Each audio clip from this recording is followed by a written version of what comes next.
So Seattle seems to think that being close to Vancouver is going to benefit them when it comes to the World Cup. And they seem to think that the tourism industry in the United States is going to make a complete 180 because of this event. I mean, the meme that actually comes to my mind when I hear all this is this one. Completely out of touch with reality right now. So I'm going to go over this report that talks about how Vancouver and Seattle are going to work together. I also have another report that shows Seattle's over-ambitious thoughts when it comes to tourism, not just about the FIFA World Cup. But to be fair, there are some people in the US government that actually see what's going on. But it's just too bad that nothing's going to be done about it. But hey, I think the rest of us in the world have a lot of other places we can go to instead. So we're going to talk about this in today's video. And if this is the first time you're clicking on one of my videos and you want to hear more from a Canadian and international perspective without the US media bias, hit that subscribe button below so you're notified on my future videos. And if you hear a cat, it's mine, it's not yours. So don't go searching around your house for your own cat. Alright, let's get started on the first report.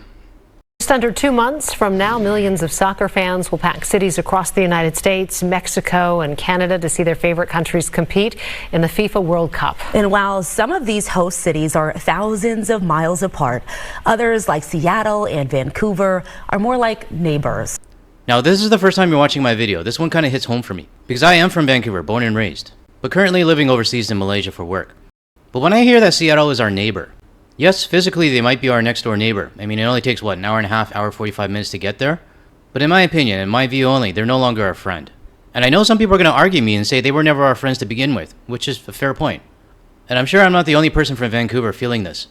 And it's probably the same right across the country, depending on what your closest border state is and border town is. Fox's Amalia Roy is live north of the border tonight. So, Amalia, how are Vancouver and Seattle actually working together on this? Good evening, Kelsey, Simone. The biggest way is in transportation because if anyone chooses to go to either games in Seattle or Vancouver, they are so close that they really can pop over into the other country, whether it's to go to another game or just to visit. You know, I would have said in 2024 or earlier, it'd be easy just to hop over. But it's no longer like that. And what they're doing right now is they're arranging transportation between Vancouver and Seattle and back and forth, I guess. And, you know, let's say, for example, if I was back in Vancouver and I did have FIFA tickets, I would only be buying tickets for Vancouver. I would not be buying for Seattle.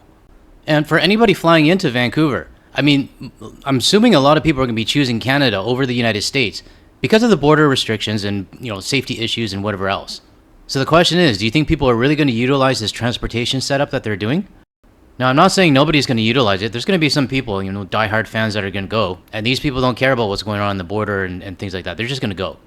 But not once in these two reports that I'm going to show you about Seattle do they even mention anything about the border, or the issues that people have, or the detainments, or being pulled into secondary. It's just completely ignoring the big factor that's overhanging right now. So they're really highlighting just how easy it is to travel. I'm standing in front of probably what is the funnest, most scenic, and quickest way to get between the two. It's coming from Cole Harbor, going all the way to Lake Union in Seattle. You have these seaplanes here, and they are taking off constantly. I don't know if you can see that there is one that is just landing in the background over there. We're seeing people crowding in, but I took to the highways. I timed out just how long it would take to get from stadium to stadium. Seattle is expecting around 750,000 people to visit the city and region during the 6-week tournament. Now, do you think that's a reasonable expectation right now? I mean, hell, I don't even know if Vancouver and Toronto are going to meet their expectations. We already know that hotel rooms and third-party operators are not meeting what they expected. So in my opinion, I think those numbers that they just listed out are a little bit too, confident? The local FIFA organizing committees mapping out routes on the city's robust transportation system so visitors can discover iconic Seattle sites like the Pike Place Market and hidden gems like the Northwest African American Museum. The soccer is going to be fantastic, but what we are really interested in is proving that it's possible to bring an event of this magnitude to our community and then have the local community benefit from that. Then, when soccer fans are finished in Seattle, they can also pop over to Canada for a game in Vancouver. Okay, let me rephrase this. I mean, if people are coming from Seattle into Vancouver, I have no problems with that. If you want to spend your money in Canada, go for it. We welcome it.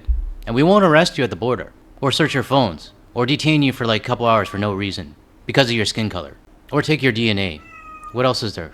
I'm sure I'm missing other stuff, but anyways, I wouldn't expect the same amount of traffic going from Vancouver to Seattle. So if this whole transportation setup that they're doing only benefits Vancouver, I say let's do it. There's a train going straight from the Seattle stadium, but I drove, timing my journey from the stadium up to the northern border, through to Vancouver, ending my journey at BC Place. It took about 3.5 hours. Seriously? How slow are you driving? If you're going from the core of Vancouver to the core of Seattle, I can see maybe maybe 2.5 hours max? Nowhere in North America do we have two cities closer together than Vancouver and Seattle. So together there's going to be 13 games, and the organizing committees are in touch really on a daily basis. U.S. Consul General Sean Crowley says this entire region already has a close economic relationship, but the World Cup will give these two cities a unique opportunity to work together on a global event. It'll show the cross-border relationship that's been there for so long. Which is now dead. And no matter what any committee does or whatever they set up, it's really up to the people whether or not they want to utilize it. This might actually be a case of if you build it, they will come. But this time, they might actually not show up. We mentioned the economics before. There are billions of dollars in trade that go across the border every day.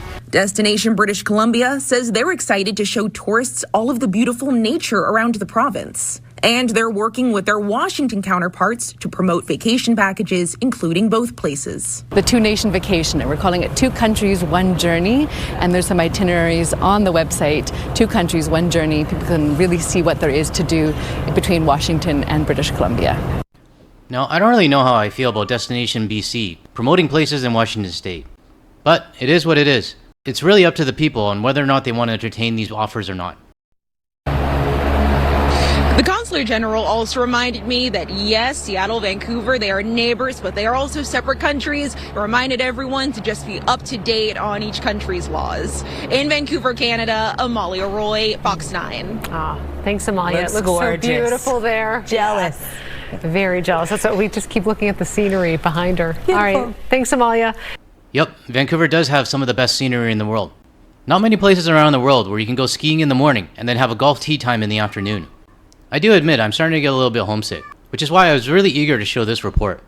But the main takeaway from this report is that no matter what kind of packages or promos that the tourism committees on both sides decide to create and magically build, my gut feeling is telling me that not a lot of these packages are going to be sold. Let me know in the comments if you agree with me on this or not, and if I'm wrong, tell me why. Now moving on to the next report, this one's still out of Seattle. And this report gives you the feeling that Seattle is hyped for everything that's going to be coming up. But to me, it's just a little bit cringe. Let's take a look. The 2026 FIFA World Cup is less than 2 months away. Seattle's hotels are hoping for an influx of people from around the world.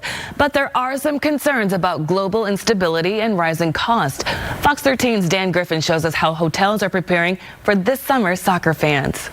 For hotels in Seattle and around the Puget Sound region, this summer has the potential to be big. They just want to make sure visitors know they're here and ready.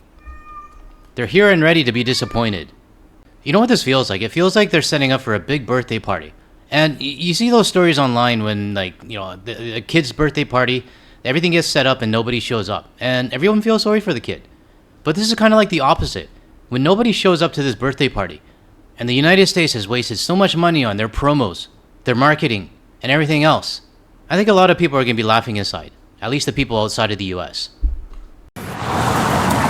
We started booking up for this in September, October 2025. At the Hotel Crocodile in Belltown, entertainment is steps away with live music and performances just downstairs. That's why General Manager Tonya Zubia feels especially ready for 2026 FIFA World Cup fans. They're coming in, they know what's up, they've done their research. Now, I'm not doubting that there's going to be domestic tourists coming into her hotel. I mean, that's probably where they are coming from right now. But just think about how much money is being left on the table right now because your government decided to scrutinize all international travel into your country. Can you please stop biting my toe? Stop it.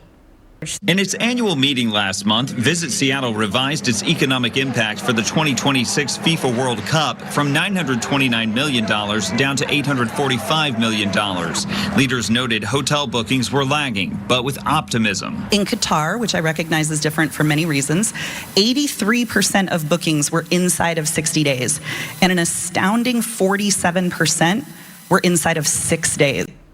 Now, is that a fair benchmark? I mean, comparing Qatar to the United States. Sure, Qatar has its own issues, but they're not detaining people at their border. They're not pulling them into secondary. They're not asking for your DNA. They're not screening your social media, searching your phones, and quite frankly, treating everybody like criminals. And most of all, they're not pissing off the rest of the world and bombing other countries and starting wars that are not necessary. So to me, this kind of feels like comparing to COVID. Whenever any tourism official says, you know, COVID was just as bad, but we recovered from that. This is not the same situation as COVID. You know what? I think I'm going to save this clip. I want to see how it turns out after the FIFA World Cup. See if it aged like milk in the desert. Still, rising costs, global instability, jet fuel prices, and canceled flights are all concerns. Some reports show host cities worry the economic benefits won't materialize. FIFA officials say it reduced the number of hotel rooms it had on hold as attendance numbers became more concrete. But they say ticket demand is unprecedented. And it's not just Seattle. The Puyallup tribe and cities like Tacoma and Bellevue are preparing to host fans too. Despite the shifting economic outlook, the region has its eyes on the prize. So we're ready, prepared, very excited. Hotels say they're preparing for the influx of fans and cruise passengers alike. We checked online for hotel prices for the first match. Those are between about $400 and more than $1,000 a night. Seriously? $1,000 a night? All I have to say to that is good luck selling those rooms for $1,000 a night. I mean, it's just pure greed if you ask me. I mean, there's no reason to sell it for $1,000 a night. Only because there's an event in town. But I guess that's supply and demand. And I hope like hell there is no demand for it. Now this next clip I want to show you is from a hearing in the United States somewhere. I don't know how this works, but it's just a bunch of you sent this over to me. And it kind of shows how oblivious the right is when it comes to their own tourism industry. And fair warning, there's a lot of ass kissing when it comes to the orange guy on this one. Because the report that was released in March of 2025 projected that international tourism in the United States would increase 6.5% in 2025 and another 10% in 2026. And that did not happen in 2025, did it? That did not happen. One of the reasons we're so excited about the mega events heading to the United States is because we are expecting a very strong 10-year record of travel and tourism. Please just answer the question. Okay, I'm going to go off on a bit of a tangent here, but what the hell is the point of all these hearings? I mean, nobody at the hearings ever answers the questions, and nobody ever tells the truth. I mean, at any of these hearings that I normally stumble across and watch, the person speaking usually asks like a yes or no question, and it's easy, yes or no. And the person being questioned will answer like a completely different answer.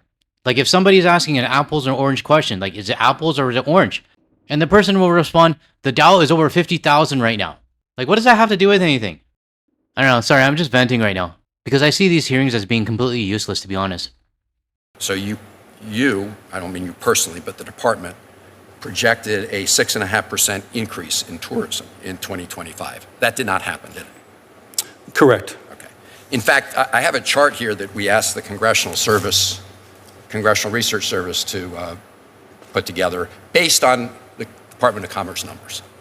In other words, we took your numbers and this is the chart. And if you look at June 2024 through December 24, you can see the international, these are actual, this is not projected. You all projected 6% increase. This is actual.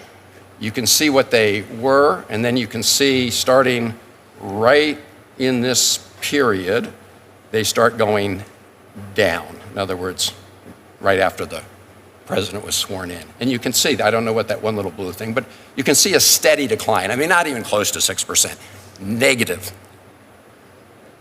So can you understand why many of us are concerned that statements and actions by the administration are going to depress what we hope will be a good amount of tourists coming here for the World Cup?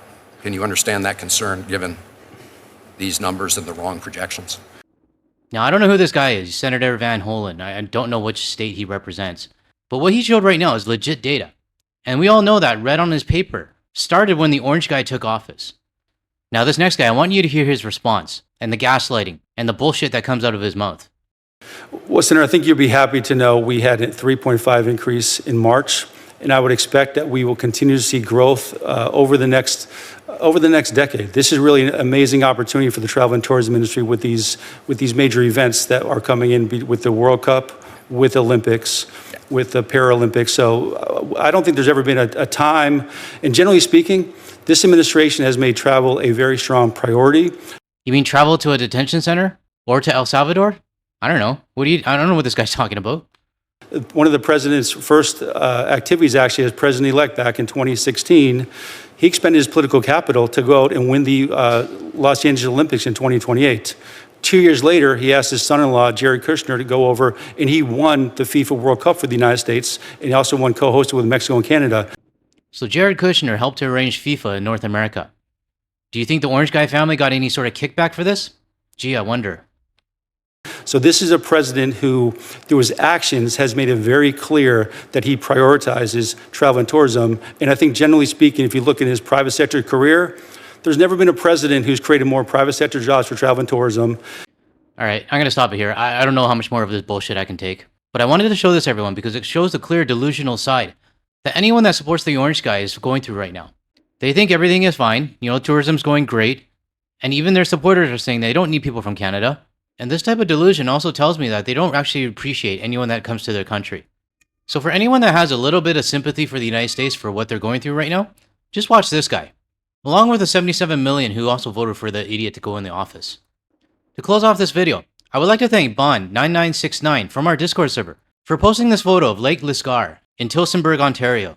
Unfortunately, I had to crop the photo because it was done in portrait mode, but hopefully it turns out on everyone's screens. Because unfortunately, I had to cut off a lot of the sky, which looked amazing. So for anyone sending me photos in the future, please make sure that the photo is in landscape mode or landscape orientation. So I want to thank you again, Bond, for posting this in the Discord server. Alright, that's all I got for this video. If you found any value in anything I said today, or you want to hear more from a Canadian and international perspective, without the US media bias, make sure you hit that like and subscribe button below. That way you'll be notified of my future videos. And if you want to see more of my videos, check out the ones that'll show up on your screen shortly. Thanks everyone. I'll catch you in the next one.